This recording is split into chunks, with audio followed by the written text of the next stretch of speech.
How's it going, ladies and gentlemen? Welcome back to another car ride with me on the way to the gym. So today I want to discuss a little bit about running rhythm and gym rhythm and how they kind of intertwine. This is something that most people don't talk about. Whenever you get good at running, there's a certain rhythm that you have when you're going from stride to stride. The way your arms move, the way your shoulders move, the way your legs move. It's a rhythm you have to have because what it does, it puts you into a flow state. Flow state is when your body starts moving naturally with feeling minimal effort.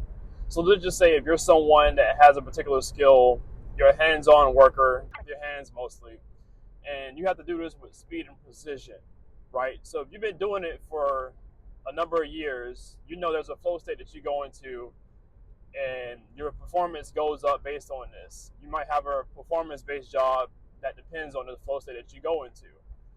That's how running can be for the gym. So let's just say, all right, I'm gonna separate it for a second. You're running your miles, right? And you got a good pace going on. It's not a super fast pace, it's not a super slow pace. You're right in the middle. For most people, 8:30. When you become a better runner, an 8:30 or 8-minute pace, that's a good pace to be comfortable with, right? To be moving with. And when you take that pace and you know that you can run that pace, your body has a good rhythm to it. You go to the gym, and when you're going through your sets, let's just say your sets are probably going to be 3 sets of 10, depending on what kind of weight you're doing, whether it's low for form, medium for just to be able to work, and then heavier to be able to really move your muscles to get some of that resistance going to break it down. Okay, you work with a comfortable weight. Let's just say it's a medium weight, 3 sets of 10, depending on what it is. In between sets, you're going to be at a good rhythm. So depending on, most of the stuff is either going to be dropped, is going to be up and down, or forward and back, right? So you got the squats. Squats going to be up and down. Single leg deadlifts up and down. If you're doing a push-pull move, such as a bench press, that's going to be up and down. If you're sitting on a machine, that's going to be in and out. You got me? So when you're running from stride to stride, your arm movement is going to be from in and out.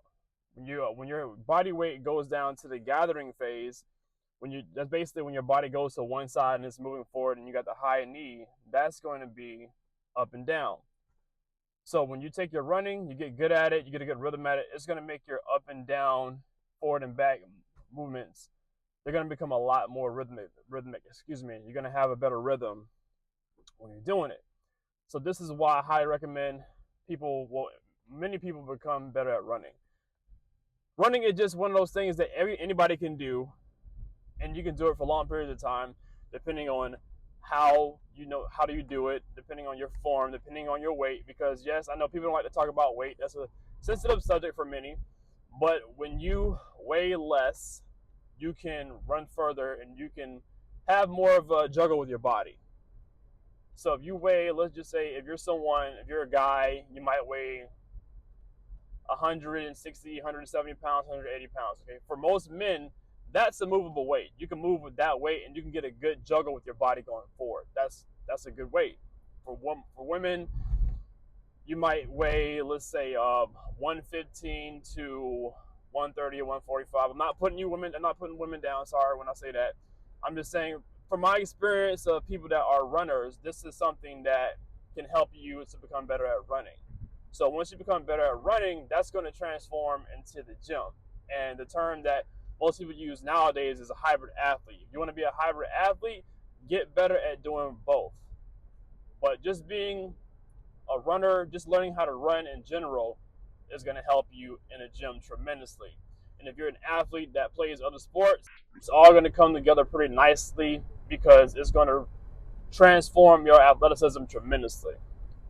Okay? Don't be afraid of the running aspect. By the way, if you see this video and you like the information that I've given you so far, make sure you subscribe. You can find me at Ray Bang Runs Hard on Instagram. You can find my coaching, Mecs Athletics. You can find that on Instagram. And of course, my app, the Run Like Joe app. You can find it on Instagram as well. I'm going to attach a link to this if you're interested in becoming a runner, so that can help you to become a hybrid athlete if you're already doing the strength stuff. Love you guys so much. Thanks for tuning in. I'll see you in the gym. And you already know, get in the gym and don't friggin' stop.